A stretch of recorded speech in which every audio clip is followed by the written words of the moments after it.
আমাদের দেশে অনেকে জাকাতের টাকা আমরা দেই, কিন্তু খুব ভালো করে ইনভেস্টিগেশন করা ছাড়া, যাচাই বাছাই করা ছাড়া আমরা যাকে তাকে জাকাতের টাকা দিয়ে দিই। এতে জাকাত আদায় হবে না।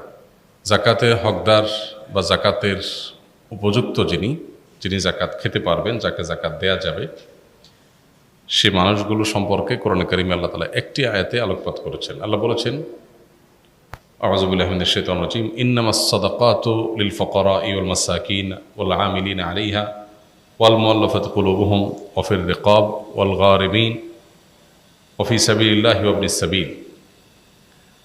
এখানে ৮টা শ্রেণী মানুষের কথা বলা হয়েছে যারা জাকাতের হকদার বা যারা জাকাত পাবে। সে ৮ শ্রেণীর ভিতরে প্রথম শ্রেণী হলেন যারা ফকির। ফকির বলতে যারা অভাবী, তাদের যে উপার্জন হয় সে উপার্জন দিয়ে তাদের দিন বা মাস চলে না, কষ্ট হয়, দেনা হয়ে যায়, টেনে টেনে চলতে হয়। অর্থাৎ তাদের যেটা আছে সেটা দিয়ে তাদের একান্ত বেঁচে থাকার যে নিড প্রয়োজনীয় সেগুলো পূরণ করতে তাদের কষ্ট হয়। এরকম মানুষকে জাকাত দেয়া যাবে। আরেকটা হলো যে আল মাসাকিন, দ্বিতীয় শ্রেণী হলেন যারা কিছুই নেই, একেবারে নিঃস্ব, তাকে তো জাকাত দেওয়াই যাবে।